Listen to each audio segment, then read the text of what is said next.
ekitebe naffe ab'e Kampala ekitebe kyaffe kiri Kampala pulezidenti gyakulembera kati n'ab'empigi nabo naye ekyomukisa omulungi eggwanga lyonna pulezidenti waffe lyamwaniriza.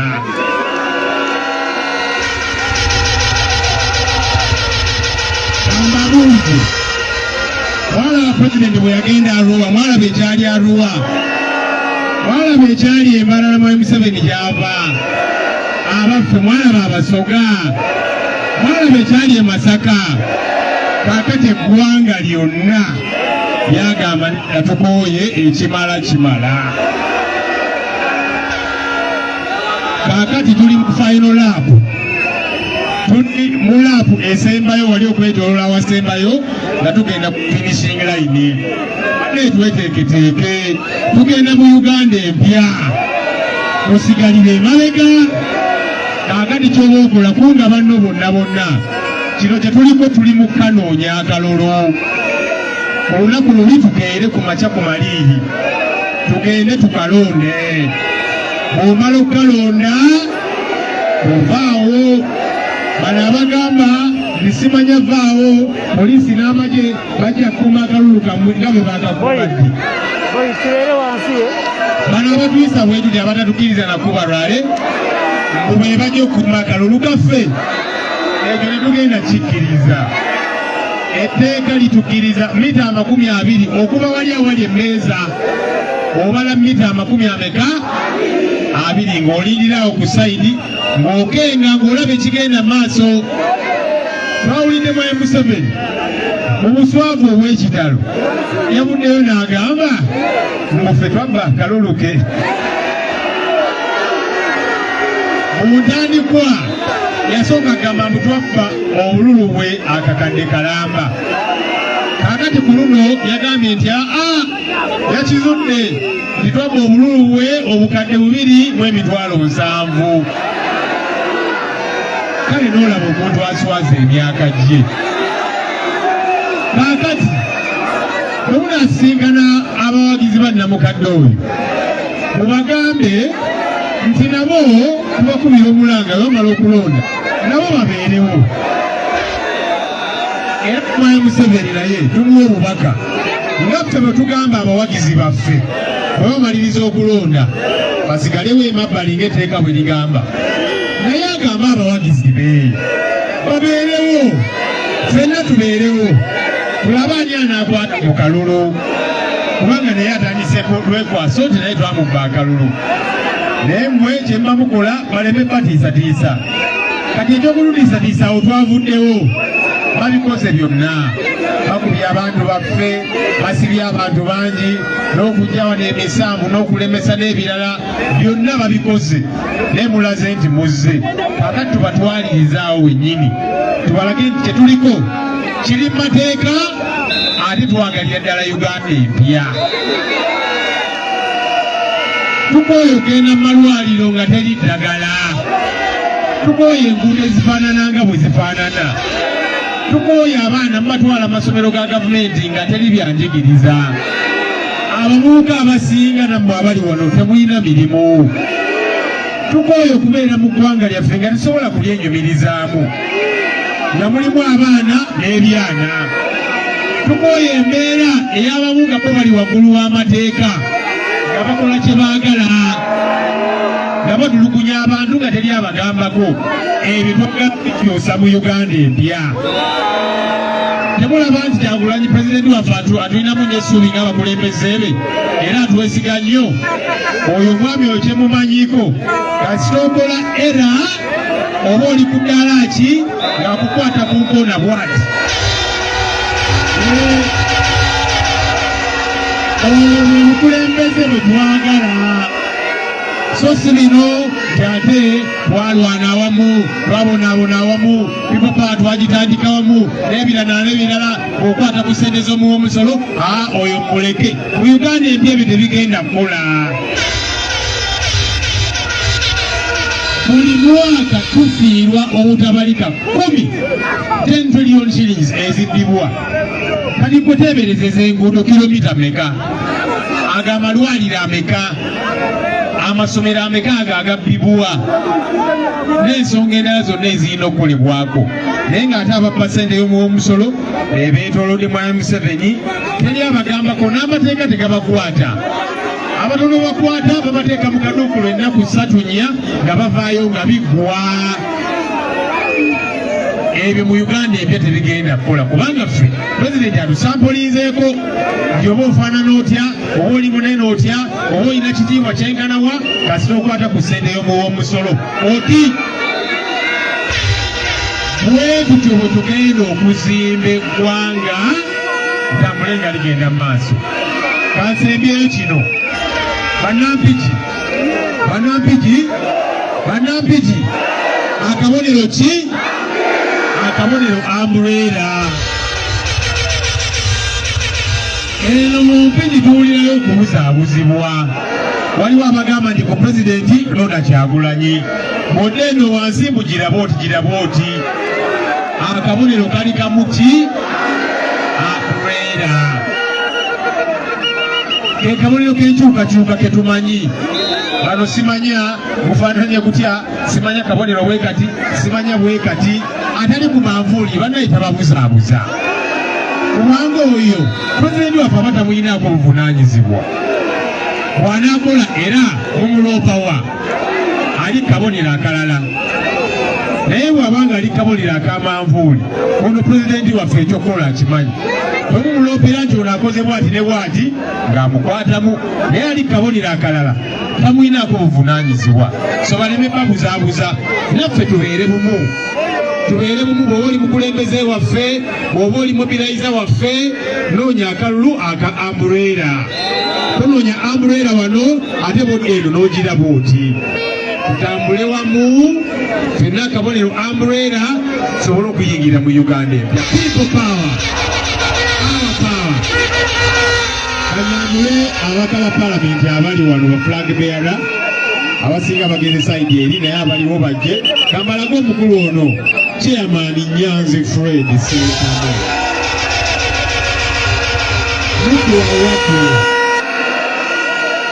ono yakuuma ekitebe kyaffe wali ekawete sauti kabuuzeeko mu ddakiika emu people power kiri kitya abeeno kiri kitya amasanyalaze agawulira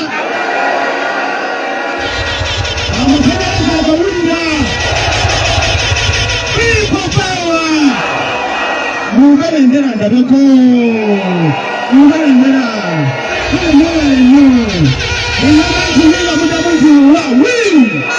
kati musiriikirire mawa amawulire amalungi banyaba ne bassebo abantu b'empigi era wano amawulire amalungi amawulire gali international gali ki zino ze opinion polls ezakafuluma era nze nkyemulugunya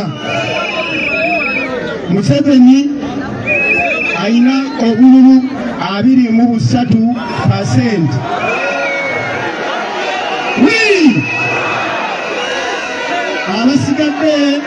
abasigadde bagabanye 2% abeesigye okuba president. Robert Kyagulanyi Ssentamu ayina 68%.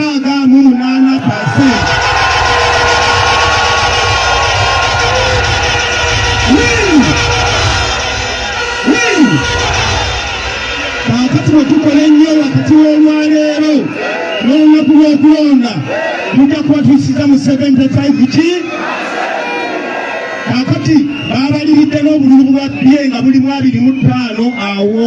Kitegeeza Robert Kyagulanyi Ssentamu ye pulezidenti wa Uganda akola ki?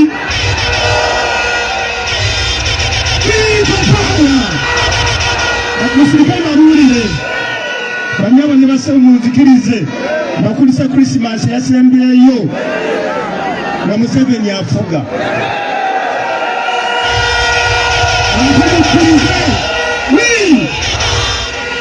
Mbagaliza olunaku olusooka omwaka olusembayo Museveni nga pulezidenti wa Uganda. Banyabo ne basebo mwenna abasinga wano muli bato bange njogera ng'eyaliwo ate njogera nga akyaliwo era njogera nga omu ku bagenda okuba basanyufu ennyo. Obubonero bwonna obwaliwo nga Idi Amin agenda, obwaliwo nga Museveni nga Milton Obote agenda ne banne, obubonero obwo butandise okweyoleka. Buli omu byasanga byayogera. People power. CDF byamusobedde yatandise kulangirira bululu kwogera mirimu gya Electoral Commission mweyongereyo eri mudde waka ebyo abalimba tamalako. People power. Mumanyi Muzaite yatandise okukola, yatandise okubala amasasi, simanyi amasasi gali 25 simanyi 10 amasasi gokka gegatta. Abantu abaziise kuno bafudde amasasi, batwaziika wiiki wadde bafa amasasi, yagenda gakuba. Banyabo ne bassebo mweyongere okubeera abagumu ku mulundi guno, eggwanga ligenda kukyuka, ebintu byonna bitereere. Ate it's not by mistake. Sebo Mr. President yajjawo walakira, yayimiriranga kulale wano mu Mpigi n'ayogera ennyenje ne zigwa. Ono asikidde omusaayi gwa jjajjawo gw'okununula eggwanga. Kunyamwe bananyuma badde ddala. Moto wa watu. President nzikiriza oddakiika emu yogere ku babaka baffe ab'ekitundu kino. Ababaka baffe musembereeko. Nawe kyemanze jemba jangu. Ababaka bano mubalaba.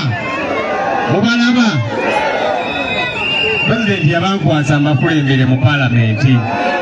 Abantu b'empiki bano ababaka bano tebatuswazizza, batukoze obulungi obutagambika. Honorable Kiyaga oyo shadow minister waffe, minister mu gavumenti ya Kyagulanyi etambuza emirimu mu Parliament. Ne mutukwebaza etteeka eryo walitandikako era ne tubanyenyaamuko lwakuba bakyebuzaabuza naye ensonga eyo twagitandika nga tuyita muggwe tulemezeemu bannabitone baffe basobole okufuna obwenkanya. Ate kati wali bwe tulaga fe abagenda okubeera in charge. Tugenda kubeera in charge nga bannabitone abayimbi baffe nga tebadda mu kululunkana ne badduka simanya bagenze eggulu, abamu ne babagoba nayo simanya bagenzeewa, bagenze kusabiriza bambi ng'ate balina ebitone nga Katonda abawa ebitone byabwe. Twagala tuyite mu tteeka basobole okuganyulwa mu kitone kyabwe, so si nti kakati asemerera ono kubajja okuwa ku busente. Nedda, balina ebitone byabwe, tukwebaza olw'okubakulembera. Tereza w'Empigi ono buli bwentunula mu Parliament alina sayidi gyatulako eri sayidi eno. Buli bwentunula eno nendaba ekitangaala manya mwalimu area. Anti abasinga kuffe kakala akafu okalaba, kati bwenjira bwenti nendaba akasana manya mu house mwali. Webale bwanjulanga nsonga z'abannampigi. Chairman Sejembo ono yabadde chairman owa district mu ggwanga lyonna asinga obuto. Naye alaze nti obukulembeze si myaka. Mu buto bwe akulembedde district eno Empigi obulungi era batandika n'omulwanyisa. Nti ono tumunoonyeyo kasango ki ke tumuteekako ne bajwetekayo ebisangosango neera nabo byagaana. Kubanga yagaana okuva mu butego bwabwe.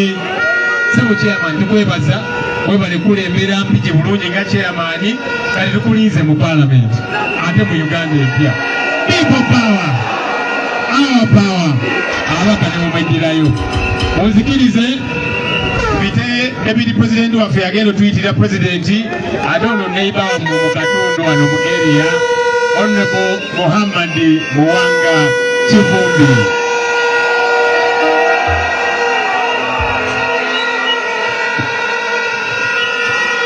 People power, our power, NUP, everywhere. Kakati wemba wano, nange mba wakasi checho, lunaku mbasalako. kati njagala tulage ti deputy president ava wano Mpigi ate ne president w'Egomba kakati ekintu kyaffe kyabeeno bwe tulaba tukwatibwa ensaalwa people power power power.